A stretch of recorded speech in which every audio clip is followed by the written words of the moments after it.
भारत के सबसे रहस्यमय शक्तिपीठ जो बसा है असम के नीलाचल पहाड़ पर, जहां हर साल एक अद्भुत चमत्कार होती है और जिसे हम कामाख्या मंदिर के नाम से जानते हैं। वहां हर साल 3 दिनों के लिए ब्रह्मपुत्र नदी का पानी खून की तरह लाल हो जाता है। क्या ये कोई प्राकृतिक घटना है या फिर देवी सती के शरीर के टुकड़े से जुड़ा हुआ कोई पौराणिक रहस्य? आज हम आपको बताएंगे कैसे माता सती की मृत्यु, भगवान शिव का क्रोध और विष्णु जी के सुदर्शन चक्र ने इस पूरी घटना को जन्म दिया। ये कहानी सिर्फ एक मंदिर की नहीं बल्कि भारत के 51 शक्तिपीठों की उत्पत्ति की है। अगर आपको भी रहस्य, इतिहास और चमत्कारी कहानियाँ पसंद है तो हमारे चैनल को अभी सब्सक्राइब करें, क्योंकि हम आपके लिए लाते हैं ऐसे ही रोचक कहानी। साथ ही बेल आइकन को दबाएं ताकि हम जब भी लाए एक रोचक कथा तो सबसे पहले आप जान पाएं। कहानी शुरू होती है सृष्टि के प्रारंभिक काल से, जब प्रजापति दक्ष ने अपने पुत्रियों का विवाह चंद्रमा से किया। इसी दक्ष की एक पुत्री थी सती, जिन्होंने भगवान शिव से विवाह किया। दक्ष को यह विवाह पसंद नहीं था, क्योंकि शिव उनकी दृष्टि में एक योगी थे जो शमशान में रहते थे। इसी घृणा ने आगे चलकर वो भीषण घटना को जन्म दिया, जिसने पूरे ब्रह्मांड को हिला कर रख दिया। दक्ष ने एक यज्ञ का आयोजन किया जिसमें सभी देवताओं का आमंत्रण किया गया, लेकिन दक्ष जो भगवान शिव को अपना दुश्मन मानते थे, उन्होंने एक विशाल यज्ञ का आयोजन किया, लेकिन जानबूझकर अपनी पुत्री सती और दामाद शिव को नहीं बुलाया।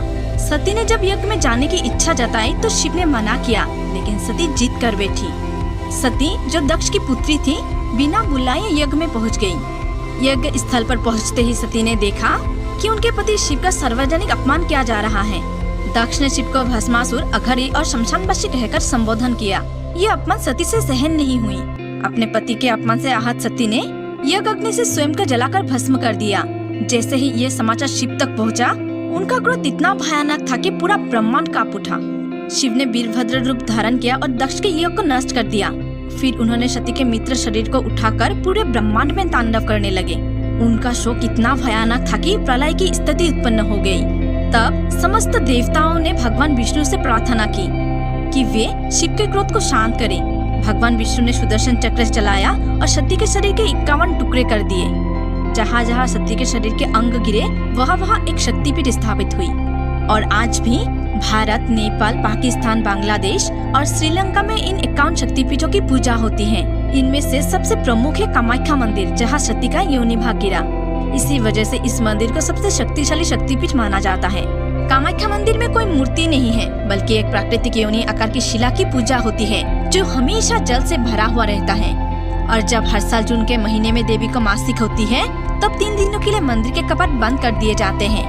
और उसी समय यहाँ अम्बुपची मेला का आयोजन किया जाता है, जहाँ दूर दूर से आए हुए भक्तों का आगमन होता है। और हैरानी की बात यह है कि ठीक उन्हीं दिनों में ब्रह्मपुत्र नदी का पानी लाल हो जाता है। और कहते हैं जो कि माँ इस समय मासिक क्रिया में रहती है, इसी वजह से ब्रह्मपुत्र नदी का पानी 3 दिनों के लिए लाल हो जाता है।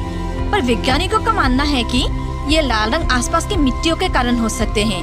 लेकिन आश्चर्य की बात यह है कि ये परिवर्तन साल में सिर्फ उन्हीं 3 दिनों में होता है, जब मान्यता के अनुसार देवी को मासिक होती है।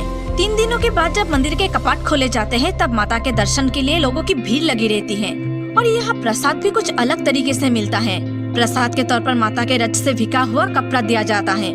यहाँ कामाख्या तंत्र और योनि तंत्र जैसे गूढ़ ग्रंथों की रचना हुई।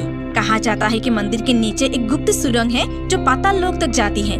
कामाख्या मंदिर नारी शक्ति और प्राकृतिक शक्ति का एक प्रतीक है। यहाँ मासिक धर्म को अपवित्र नहीं बल्कि सृजन की एक शक्ति मानी जाती है। यही वजह है कि आज भी लाखों लोग इस मंदिर के दर्शन करने आते हैं। तो क्या यह सच में देवी सती का चमत्कार है या फिर प्रकृति का एक अनोखा रहस्य? आप क्या मानते हैं? कमेंट में जरूर बताएं। अगर आपको ये वीडियो पसंद आया तो एक लाइक करें, शेयर करें और हमारे चैनल को सब्सक्राइब करें, क्योंकि भारत के रहस्य की गहराई में हम आपके लिए लाते रहेंगे ऐसे ही अनसुनी कहानियाँ। धन्यवाद दोस्तों, मिलते हैं अगली वीडियो में।